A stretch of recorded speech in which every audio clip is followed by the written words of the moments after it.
کہ Pakistan cricket team کی playing 11 میں تبدیلی نہ کرنے کا امکان۔ پاکستان ٹیم مینجمنٹ فخر زمان پر اب بھی اعتماد کرنے کا ارادہ رکھتی ہے۔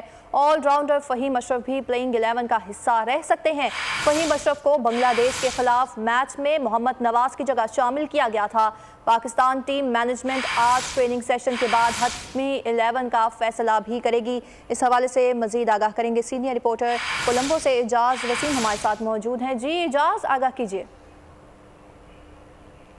جی، پاکستان اور انڈیا کا کل یہاں بڑا مقابلہ کولمبو میں کھیلا جانا ہے۔ پاکستان کرکٹ ٹیم کے مقابلے کی تیاریوں کے لیے اب سے 10 منٹ پہلے یہاں کولمبو اسٹیڈیم پہنچی ہے، جہاں ٹیم اپنی ٹریننگ کری اور کل کے میچ کے لیے پاکستان ٹیم وننگ کمبینیشن کے ساتھ میدان میں اترے گی۔ اور جو پاکستان نے تبدیلی کی تھی بھارت کے خلاف پہلے میچ میں محمد نواز کھیلے تھے، اور اس کے بعد پھر پاکستان نے لاہور میں بنگلہ دیش کے خلاف فہیم اشرف کو میدان میں اتارا تھا، تو ٹیم ذرائع کے مطابق پاکستان ان چینج ٹیم کے ساتھ میدان میں اترے گا اور فہیم اشرف کے اوپر ایک مرتبہ پھر اعتماد کرنے کا فیصلہ کیا گیا ہے، تاکہ بھارت کے خلاف پاکستان کے پاس چوتھے فاسٹ بولر کا آپشن ہو۔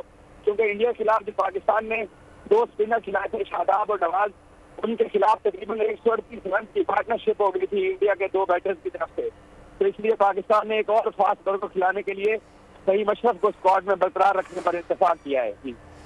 جی بہت شکریہ، اس حوالے سے آپ ہمیں آگاہ کرے تھے اعجاز۔ سبسکرائب کریں اور بیل دبائیں تاکہ کوئی خبر رہ نہ جائے۔